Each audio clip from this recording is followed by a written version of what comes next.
Dear NHL, please let us have a goalie fight. Last season, we almost got one for the history books. One of the league's biggest villains in Binnington versus one of the league's most beloved in Fleury. Both guys wanted it, the entire hockey universe wanted it, and instead, the officials broke it up. An outcome I don't know if I will ever forgive the league for. And that came just weeks after a similar incident in Anaheim after Vatrano and Copley got into it. As Copley, seeing something in the distance, oh my, it's a John Gibson suddenly at center ice and ready to go, but once again, it was the Zebras getting in the way. The league has clearly told officials they don't want it, because last night we could have had another, and this one was maybe more deserving than any. John Gibson has been in goalie hell, getting absolutely peppered in Anaheim for years now. His numbers are not a fair reflection of his play. I made a video on it last year begging for someone to save him. Now Mrazek, I wouldn't consider of the same caliber, but similarly, he's played pretty well on probably the worst team in the NHL. After what both of these guys have had to endure all season long, they have earned the right to at least throw a punch or two. Now, last night at the Bedard show, after the kid had himself a historic night, becoming the third youngest player in NHL history to record a 5-point night, it meant on the receiving end of that was John Gibson and the Anaheim Ducks. Now, Gibson early was great. He was tested heavily with 18 shots in the first, robbing Athanasiou here with a beautiful pad stop, and so, for his effort, the Ducks took a penalty. Killorn getting called for holding, but Gibson's play on one end was paid back with the Ducks shorthanded opening the scoring. Still on that power play though, the Blackhawks would answer right back, whacking away at it here with one of two goals that didn't involve Bedard on the night. And despite the Ducks early in the second regaining the lead with Leeson's second of the night, a great shot for his 10th, it was all downhill from here. The Blackhawks right back again, Bedard to Kurashev, and it was a tied game. A great play from Bedard, by the way. Waits for the defender to commit, and it's off his stick and in the back of the net before you can say generational. From there, McTavish would get called for tripping, and this time it's Jones on the power play, and he squeaks one past a screened Gibson. Then late in the frame, who is it? Bedard, officially a 20-goal scorer with a bit of a dagger here late to make it 4-2 going into the third. And in the third, Athanasiou with a steal and whistle with the finish as, look at this, 3 Ducks watching, Gibson all alone with end whistle in tight as he made it 5. But to add insult to injury, this was a strange one. Johnson getting called for interference would have put the Ducks on the power play, but immediately after, Bo Grew called for the double minor, so even when the Hawks take a penalty, the Ducks still end up shorthanded. And so, like clockwork, it's Bedard to Kurashev, and what vision to set this up. I will say, look at the lane the Ducks give him here, way too open. As Gibby, just what can you do? And so it was a blowout, which meant frustrations began to come through. McTavish and Tenorti mixing it up, and slowly that escalated as Mrazek would come out of his crease to help Tenorti. And the ref's like, hey, I got this. So he goes back. But in the meantime, it's Entwistle and Gudas going at it. And so Mrazek decided he'd watch that instead and enjoyed the show until it looked like the bigger Gudas had the upper hand. So he involves himself again, this time really going into it with the glove. That meant John Gibson was officially needed to make it even and ready to get involved. Look how excited he is. Throwing the gear. It was a garage sale out there, by the way. He's coming over to save the boys. Goes right at Mrazek, rips off the mask, but the officials in between them just refuse to let him go. But I love this as Gibson pulls the jersey over Mrazek, seems to be enjoying his handiwork before getting interrupted by the linesman, so he lets him go. And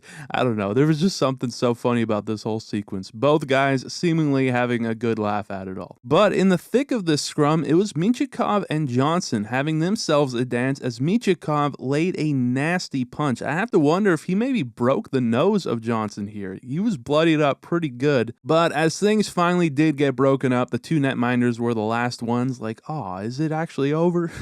But yeah, after it all, there was a lot to untangle here. Oh, there's a lot of math going on here. Help me out. John Gibson, for crossing center ice, got the boot. Mrazek, despite his shenanigans, did not, but after a laundry list of penalties later, it saw the Blackhawks again getting another power play. And while this was already long over, we did get another beauty of a pass from Bedard to Johnson this time to make it 7 on the night, with Bedard's 5th point of the night, again becoming the 3rd youngest in NHL history to do so, as the Blackhawks, with a rolling power play, took a fun one at home. But again, to the NHL, please let us have a goalie fight. That's about it for this one. Thank you guys for watching. I appreciate it very much, and I will see you in the next one.